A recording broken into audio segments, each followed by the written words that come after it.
अऊज़ु बिल्लाहि मिनश शैतानिर रजीम बिस्मिल्लाहिर रहमानिर रहीम इन्नद्दीन इंदल्लाहिल इस्लाम सुब्हान रब्बिक रब्बिल इज्जति अम्मा यसिफून व सलामुन अलल मुरसलीन वल्हम्दुलिल्लाहि रब्बिल आलमीन।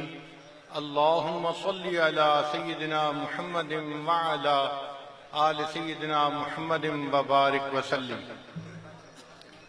अल्लाह रब्बुल इज्जत ने इस कायनात में दो चीजों को जोड़ने के लिए कोई तीसरी चीज बनाई है। कागज के दो टुकड़ों को जोड़ना हो तो गोंद इस्तेमाल करें, दो टुकड़े एक बन जाएंगे। दो ईंटों को जोड़ना हो सीमेंट इस्तेमाल करें, दो ईंटें एक बन जाएंगी। कपड़े के दो टुकड़ों को जोड़ना हो तो सुई धागा इस्तेमाल करें, दो टुकड़े एक बन जाएंगे। लकड़ी के दो टुकड़ों को जोड़ना हो तो कील इस्तेमाल करें, दो टुकड़े एक बन जाएंगे। लोहे के दो टुकड़ों को जोड़ना हो वेल्डिंग के जरिए दोनों एक बन जाएंगे। दिल में सवाल पैदा होता है कि अगर हर चीज को जोड़ने के लिए कोई तीसरी चीज अल्लाह ने बनाई है तो इंसानों के दो दिलों को जोड़ने के लिए क्या चीज है? उसका जवाब है दीन इस्लाम। अल्लाह ताला ने दीन इस्लाम को इसलिए भेजा कि इंसानियत के दिलों को एक दूसरे के साथ मोहब्बत के रिश्ते में जोड़ दे।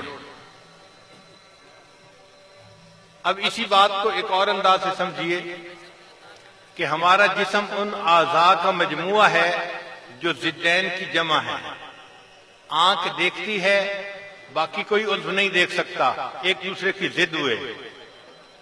कान सुनते हैं, बाकी आज़ा सुन नहीं सकते, एक दूसरे की जिद हुए। जबान बोलती है, बाकी आज़ा नहीं बोल सकते, एक दूसरे की जिद हुए। दिमाग सोचता है, बाकी कोई उद्व नहीं सोच सकता। ये आज़ा अपनी सिफात के एतबार से एक दूसरे की जिद हैं। मगर अल्लाह ने इस जिस्म में एक चीज को डाल दिया जिसको रूह कहते हैं। रूह की मौजूदगी में ये सारे आज़ा एक बनकर काम करते हैं।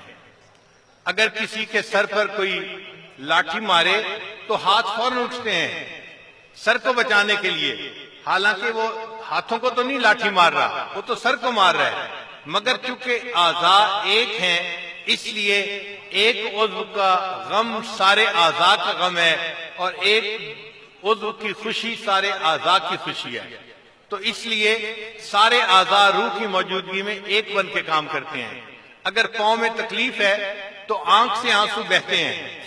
आंख ये नहीं कहती कि ये मेरा मसला नहीं, ये तो पांव का मसला है, मैं तो आराम से सो रही हूं।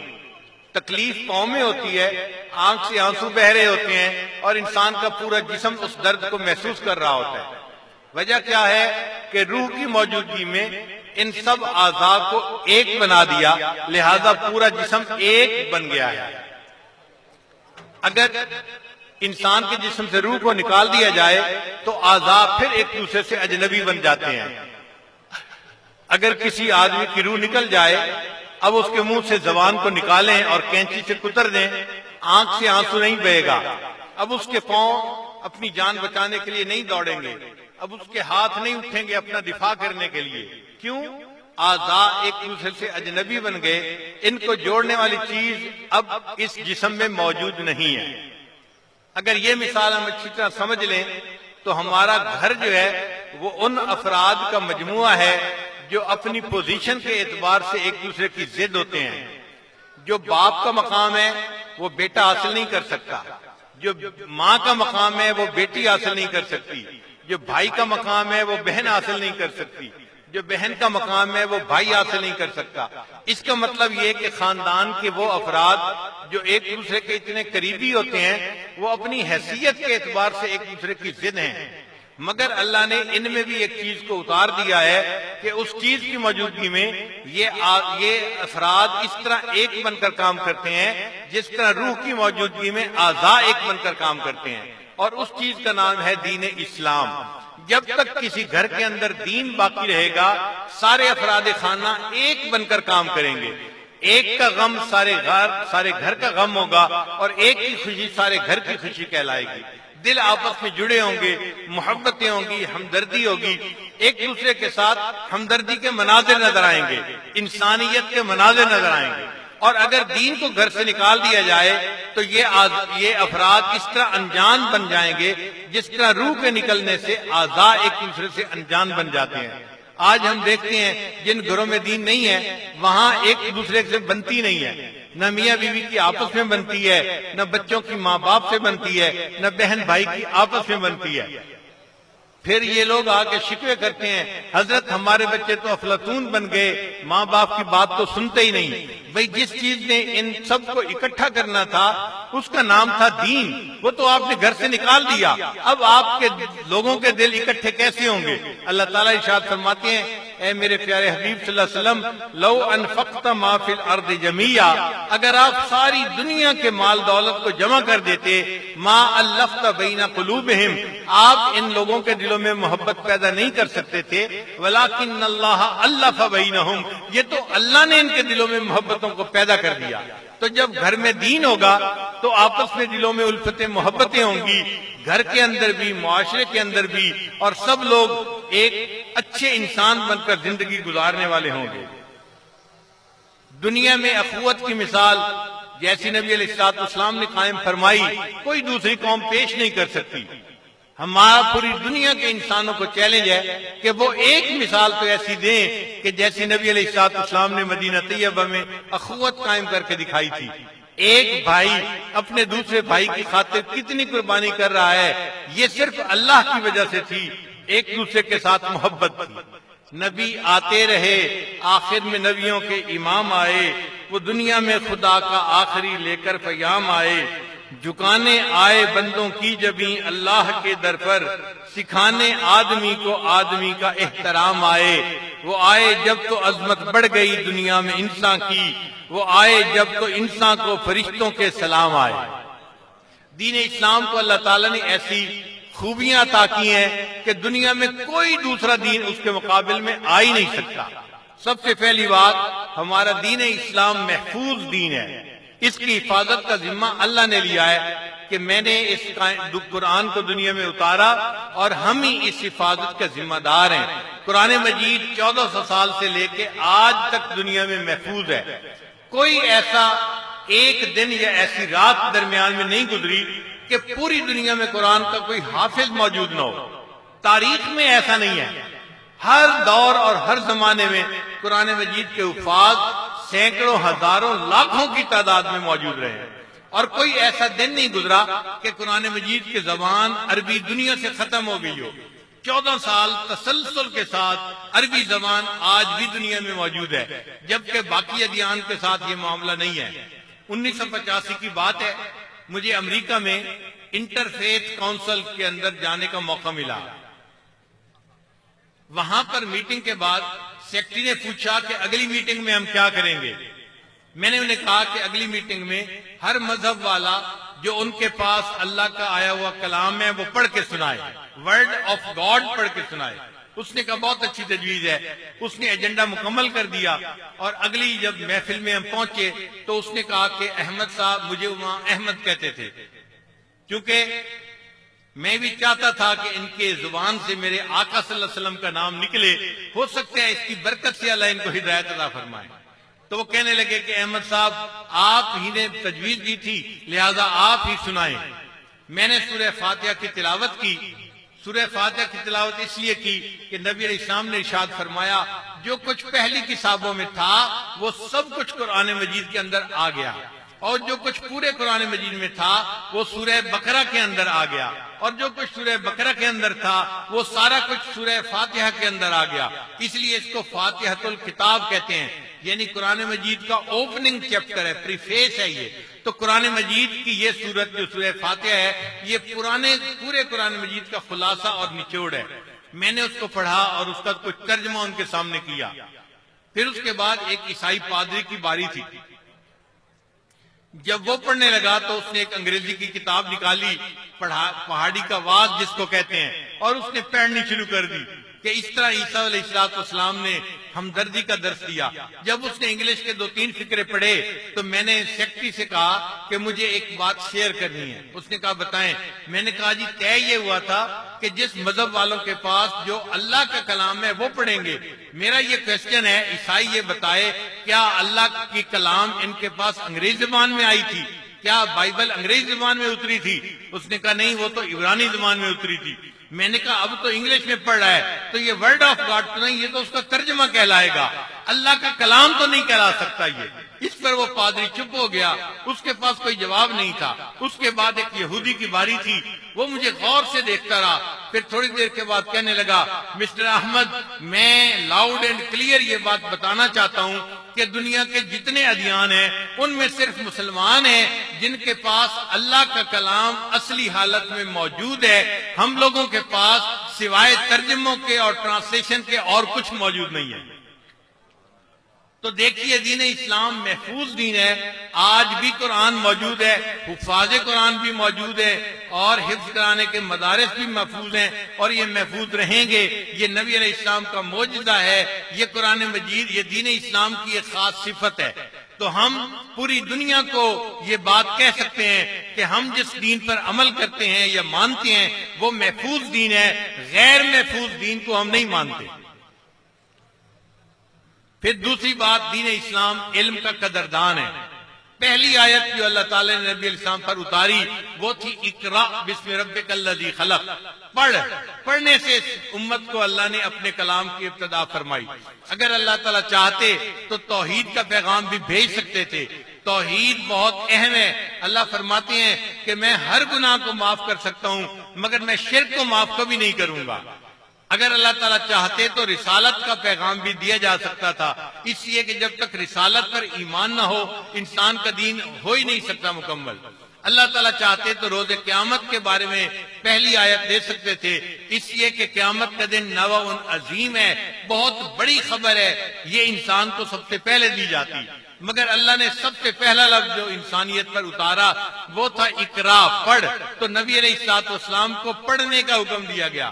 ये दीन इस्लाम इल्म का कदरदान दीन है, इसलिए नबी अलैहिस्सलाम ने फरमाया तालबुल इल्म फरीज़तुन अला कुल्ली मुस्लिम, हर मुसलमान के ऊपर इल्म का हासिल करना लाजिम है। 1400 साल पहले जब दुनिया इल्म की कदर नहीं जानती थी, अल्लाह के महबूब सल्लल्लाहु अलैहि वसल्लम ने उस वक्त इल्म के बारे में बतलाया, अल इल्म नूरुन, इल्म एक रोशनी है, यानी बतला दिया कि जहालत अंधेरा है, तुम अंधेरों से निकल के रोशनी की तरफ आ जाओ। चुनाचे एक अंग्रेज जिसका नाम था माइकल हार्ट, उसने किताब लिखी a ranking of the most influential personalities in history, के तारीख में जो 100 बड़ी आला शख्सियात गुजरी हैं उनकी लिस्ट उसने बनाई अपनी किताब में, और उसमें उसने सबसे पहले हजरत नबी अलैहिस्सलाम का तज़किरा किया है। वो लिखता है कि मैं ईसाई हूं और मैंने ईसा अलैहिस्सलाम का तज़किरा पहले नहीं किया, मैंने मुसलमानों के पैगंबर इस्लाम का तज़किरा किया है, इसलिए कि बाकी जितने हजरात हैं वो अपने वक्त के बड़े बड़े इदारों में पढ़ते नजर आते हैं। कोई यूनिवर्सिटियों में पढ़ा, कॉलेजों में, स्कूलों में उस्तादों से पढ़ा।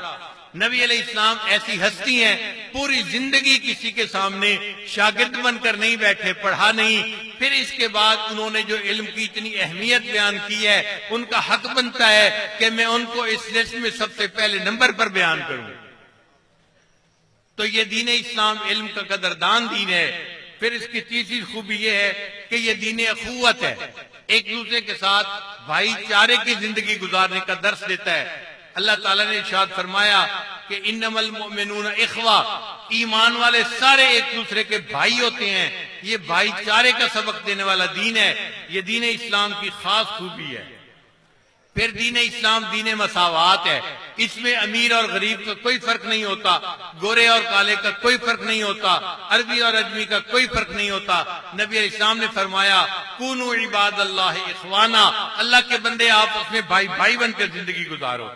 अल्लामा इकबाल ने लिखा, आ गया ऐन लड़ाई में अगर वक्त नमाज, किबलरू हो के जमीन बेहोश हुई कौम हिजाज, न कोई बंदा रहा न कोई बंदा नवाज, बंदा वो साहिब मोहताज गनी एक हुए, तेरी सरकार में पहुंचे तो सभी एक हुए। अल्लाह के सारे बंदे एक सफ में खड़े होकर अपने अल्लाह की इबादत करते हैं। फिर दीन इस्लाम दीन फितरत है, जो फितरत पसंद करती है दीन इस्लाम ने उसी को पसंद किया है। आप देखिए, माँ बाप औलाद से फितरती तौर पर प्यार करते हैं। शरीयत ने भी हुक्म दिया माँ बाप औलाद से प्यार करें। नबी इस्लाम ने फरमाया रीहुल वलद में रीहुल जन्ना, बाप बेटे को जब प्यार करता है तो बेटे के जिस्म की जो महक होती है वो तो जन्नत की खुशबू की मानद है। फिर औलाद माँ बाप से मोहब्बत करे, ये फितरती तकाजा है। शरीयत ने इसी चीज का हुक्म दिया। शरीयत ने कहा अल जन्नत तहता अक़दाम उम्महातिकुम, कि जन्नत तो तुम्हारी माँ के कदमों के नीचे है। आप सोचिए औलाद के दिल में शरीयत ने कैसी मोहब्बत को पैदा किया। इसलिए फरमाया अनिश्कुरली वाले वालिदैक, तुम मेरा भी शुक्र अदा करो और अपने वालिदैन का भी शुक्र अदा करो। उन्होंने तुम्हें पाला है, पढ़ाया है, बड़ा करके जवान किया है, अब तुम उनका शुक्र अदा करोगे। ये ऐसे ही है जैसे तुम अपने रब का शुक्र अदा कर रहे हो। मियां बीवी के दरमियान प्यार एक फितरती तकाजा है। शरीयत ने भी इसको इबादत बना दिया। चुनाचे नबी इस्लाम ने फरमाया खैरुकुम ले अहलिही, तुम में से सबसे बेहतर वो है जो तुम में से अपने अहले खाना के लिए बेहतर है।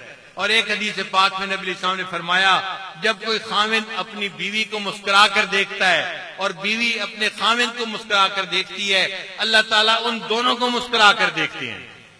ये मोहब्बत की तालीम किसने दी? दीन इस्लाम ने हमें आकर दी है। फिर दीन इस्लाम आसानी का दीन है। अद्दीन युस्रुन, अल्लाह ताला ने जो अहकाम दिए हैं वो इंसान आसानी और सहूलत के साथ अदा कर सकता है। अगर कोई माजूर है, शरीयत ने उसके उधर का ख्याल किया। कोई सफर में निकला है, 4 रकत के बजाय 2 रकत पढ़ ले। बीमार है, खड़े होकर बजाय बैठ के नमाज पढ़ ले। बैठ के नहीं पढ़ सकता, लेट के पढ़ ले। इस तरह भी नहीं पढ़ सकता तो इशारे के साथ पढ़ ले। तो शरीयत ने उधर को कबूल किया। इसलिए दीन इस्लाम इस आसानी का दीन है। हम इस दीन के जो है मुताबिक जिंदगी गुजारने की तमन्ना रखते हैं और ये चाहते हैं कि अल्लाह ताला हमारे मुल्क को दीन का गहवारा बना दे, दीन का किला बना दे और हमें इसमें शरीयत के मुताबिक जिंदगी गुजारनी आसान हो जाए। उसका एक ही तरीका है, हम अपने उन अकाबरीन का साथ दें जो शरीयत की तरवीज के लिए और इशाअत के लिए जिंदगी निभा रहे हैं और कुर्बानियां दे रहे हैं। इमाम रब्बानी हजरत मुजद्दिद सानी रहमतुल्लाह ने फरमाया जिस जगह पर अल्लाह ताला का कोई एक हुक्म नाफिज होता है, अल्लाह वहां पर वो रहमतें नाजिल फरमाते हैं जो उसके अलावा किसी और अमल पर नाजिल हो ही नहीं सकती। अब आप सोचिए अगर दीन इस्लाम इस मुल्क के अंदर नाफिज होगा तो अल्लाह ताला की कितनी मेहरबानियां होंगी और अल्लाह ताला इस दुनिया के अंदर इस मुल्क के ऊपर कितनी अपनी रहमतें बरसाएंगे। हमारे अकाबरीन ने, हजरत शेख हिंद रहमतुल्लाह अलैह ने इस दीन की खातिर कुर्बानियां दी। शोरश काश्मीरी नाम तो फरमाते हैं गर्दिश दौरान की संगीनी से टकराता रहा, माल्टा में नगमे मेहरो वफा गाता रहा। हजरत शेख हिंद रहमतुल्लाह को किसी ने कहा था आप अंग्रेज से सुलह क्यों नहीं कर लेते?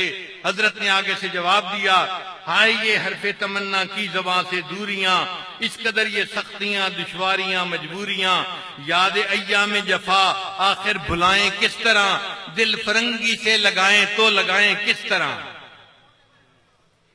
ये वो लोग थे जिन्होंने अल्लाह के कुरान को मजबूती से पकड़ा और शरीयत की खातिर हर कुर्बानी देने के लिए तैयार।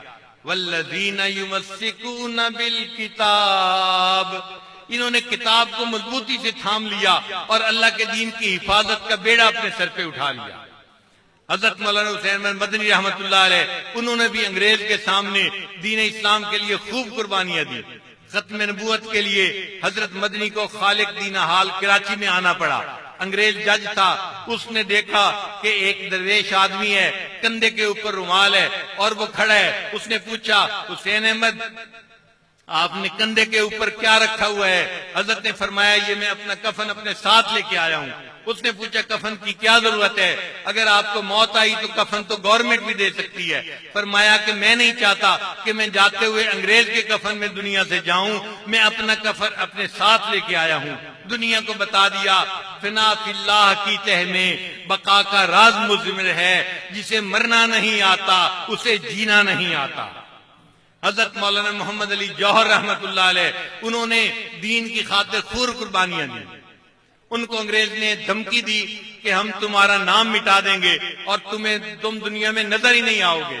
उन्होंने इस पर अशार लिखे, तुम यूं ही समझना कि फिना मेरे लिए है, पर गैब में सामान बका मेरे लिए है। पैगाम मिला था जो हुसैन इब्ने अली को, खुश हूं कि वो पैगाम कज़ा मेरे लिए है। यूं अब्र स्या पर तो फिदा है सभी महकश, मगर आज की घंगूर घटा मेरे लिए है। अल्लाह के रस्ते की जो मौत आए मसीहा, अक्सीर यही एक दवा मेरे लिए है। तौहीद तो ये है कि खुदा हश्र में कह दे, ये बंदा दो आलम से खफा मेरे लिए है। फिर उनको एक और मुश्किल पेश आई, वो यूके चले गए कि मैं वहां के अखबारों में मुसलमान उम्मत की नुमाइंदगी करूंगा और अंग्रेज अवाम को बताऊंगा कि हमारे मुल्क में अंग्रेज किस तरह जुल्म ढा रहा है। वहां पर यहाँ घर में उनकी बेटी जवान बीमार हो गई और बेटी ने खत लिखा कि अबू जान आप प्लीज वापस आ जाएं, मैं आखिरी लम्हात में हूं और मैं आखिरी लम्हे में आपकी जियारत से अपनी आंखों को ठंडा कर सकूं। ये एक बाप के लिए कितना मुश्किल वक्त होता है कि जवान बेटी आखिरी लम्हों में है और अपने बाप को आने की दावत दे रही है। मगर हजरत ने उस वक्त भी दीन को मुकद्दम किया। अपनी बेटी के खत के पोस्ट के ऊपर चंद शेर लिखकर भेजे।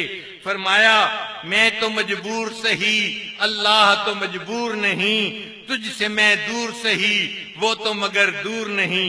तेरी सेहत हमें मंजूर है लेकिन उसको नहीं मंजूर, तो फिर हमको भी मंजूर नहीं। ये ऐसे थे हजरात के जिन्होंने अल्लाह की रजा के लिए अपना सब कुछ कुर्बान कर दिया। हमारे अकाबिर साहिब रूहानियत भी थे और वो दीन की तरवीज के लिए सियासत में भी हिस्सा लेते थे। हजरत मौलाना अहमद लाहौरी रहमतुल्लाह को देखें, शेख तरीकत भी हैं, सियासत में भी हिस्सा लेते हैं। हजरत मौलाना उबैदुल्लाह अनवर रहमतुल्लाह साहिब निस्बत भी थे, साहिब सियासत भी थे। हजरत मौलाना अब्दुल्लाह दरखास्ती रहमतुल्लाह अलैह शेख उल हदीस भी हैं, साहिब निस्बत भी हैं।